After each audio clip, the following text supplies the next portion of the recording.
जय हिंद। मैं प्रोपैथिक हकीम मुजफ्फर हुसैन अजमल आपसे मुखातिब हूँ।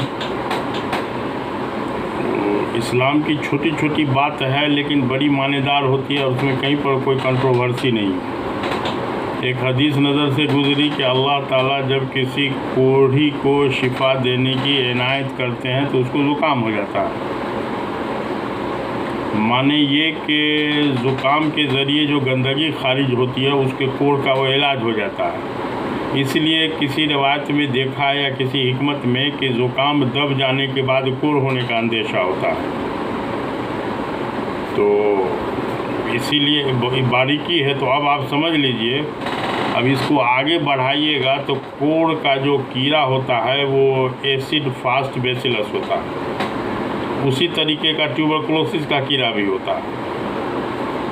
तो एसिड फास्ट बेसिलस होने की वजह से जो अंग्रेज़ी में जो कुछ दवा है जो अगर कोढ़ टीबी पर असर करती है तो कोढ़ वाले को भी फ़ायदा करता है। या मोटा मोटी ज़ुकाम का अगर तरीके से इलाज कर दिया जाए तो कोढ़ का इलाज बड़े आसानी से हो जाएगा इंशाल्लाह।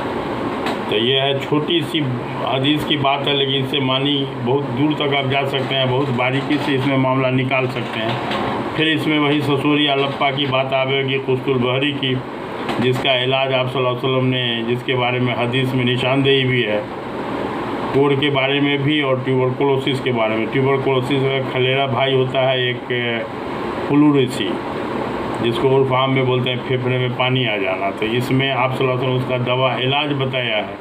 तो उसको अगर तरीके से उस ज़रिए दवा के जड़ी बूटी के ज़रिए डील किया जाए तो इंशाल्लाह ये सब बीमारी बहुत आसान है।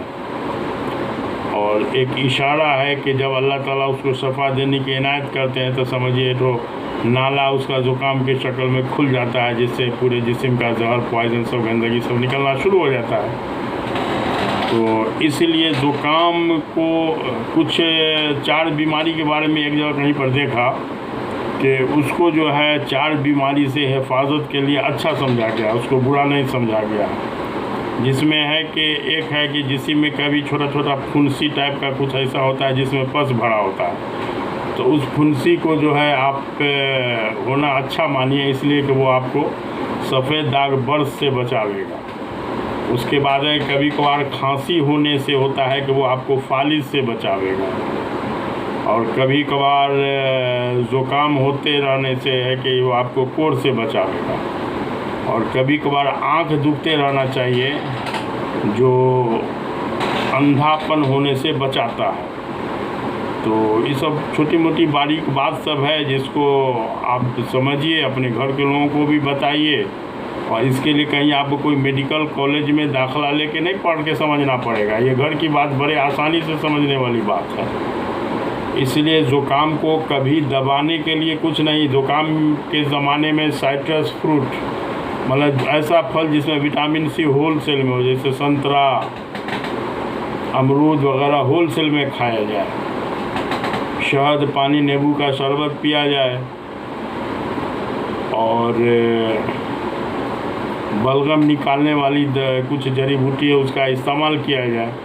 तो बहरहाल है बड़ी छोटी चीज़, और इसको हल्का पैमाने पर लेके अगर थोड़ा सा सतर्क हो जाएंगे तो इसका इलाज बहुत आसान है। और नहीं तो पूरा बॉडी एक दूसरे से इंटर रिलेटेड है। तो कहीं से कहीं कोई एक मामला कहीं गड़बड़ होता है तो कहीं ना कहीं दूसरा मामला फंसता रहता है। इसीलिए इस बारीकी पर थोड़ा सा ध्यान देते चलिए। अब हम तो कलकत्ता के सफ़र में आए हुए हैं तो इसीलिए सोचा कि 1-2 वीडियो बना के डाल दें।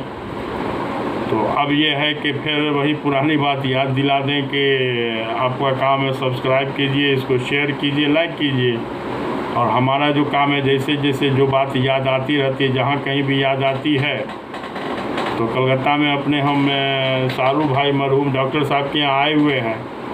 तो मन हुआ आज याद आए कि यही एक वीडियो बना दिया जाए।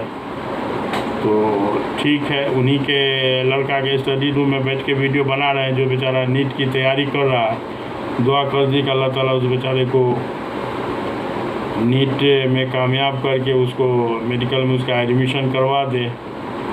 आमीन। तो ठीक है, तो ठीक, सलाम अलैकुम।